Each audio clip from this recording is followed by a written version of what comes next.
ជំរាបសួរពុកម៉ែបងប្អូនទាំងអស់គ្នានេះជាទស្សនវិជ្ជានៅជាន់ទី1ផ្នែកខាងមុខនៃអាកាសយានដ្ឋានអន្តរជាតិឌីជោយើងមាន3ជាន់គឺជាន់ផ្ទាល់ដីជាន់ទី1និងជាន់ទី2ហើយជាន់ទី1គឺមានពុទ្ធបដិមាដ៏ធំមួយកម្ពស់9ម៉ែត្រសាងសង់ឡើងពីស្ពាន់អញ្ចឹងណាហើយគឺទម្រង់បែបទ្រង់ប្រសិទ្ធឬក៏យើងអាចហៅម្យ៉ាងបានម្យ៉ាងទៀតថាទ្រង់សម្ដែងធម៌ទេសនាអញ្ចឹងណាហើយចាប់ផ្ដើមសាងសង់តាំងពីឆ្នាំ2020សរុបទៅចូល5ឆ្នាំទំហំផ្ទៃដីគឺ2600ហិកតាឬក៏26គីឡូម៉ែត្រការ៉េរំដាប់ 4F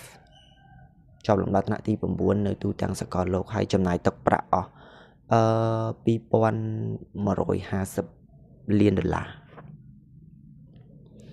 ហើយនេះជាទស្សនវិជ្ជានៅចំផ្ទាល់ដីដែលបងប្អូនបានឃើញមិញហ្នឹងហើយនេះទស្សនវិជ្ជាជាន់ទី2ដែលខ្ញុំបានថតមកហ្នឹងគឺឃើញបងប្អូនយើងច្រើនមែនតើគាត់ចូលទៅថ្វាយអង្គមនិងថតរូបទុកជាអនុស្សាវរីយ៍នៅខាងមុខពុទ្ធបដិមាថ្ងៃហ្នឹងគឺជាថ្ងៃទី16ហើ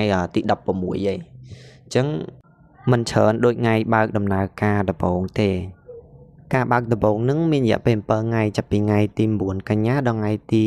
15កញ្ញារាប់ចាប់ពីថ្ងៃដំបូងទៅថ្ងៃ9ទៅគឺរយៈពេល7ថ្ងៃគឺបងប្អូនមកច្រើនមែនតើគឺមានការ free ចំណតហើយមានការដើរបានទូទៅទាំងអស់ក្នុងពលានហ្នឹងគឺយើងអាចដើរបានទាំងអស់ក៏ប៉ុន្តែថ្ងៃទី16វាផុតdelay ហើយមានតែផុតកំណត់ហើយអញ្ចឹងយើងអាចដើរបានតែកន្លែងណាដែលអាចដើរបានទេកំណត់យើងឃើញថាបងប្អូនរបស់យើងគឺច្រើននៅខាងមុខព្រះអង្គហ្នឹងនេះទស្សនវិជ្ជានៅជាន់ទី1នឹងឯងហ្នឹងហើយ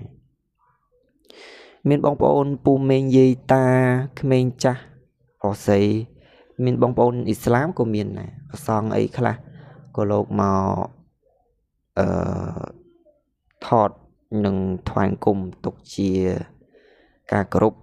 រូបថតទុកជាអនុស្សាវរីយ៍ចឹងទៅណាបងប្អូនអាចមើលតាមនឹងបាន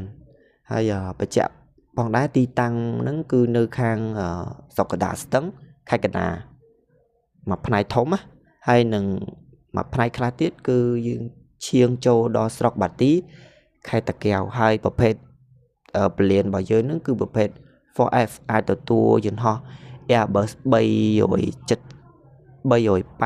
800និង Boeing 747 800ទៀតអញ្ចឹងគឺជាយន្តហោះខ្នាតធំលំដាប់អន្តរជាតិមកយើងអាចទទួលយកបានវីដេអូហ្នឹងមានតែប៉ុណ្្នឹងទេអរគុណជំរាបលាបងប្អូន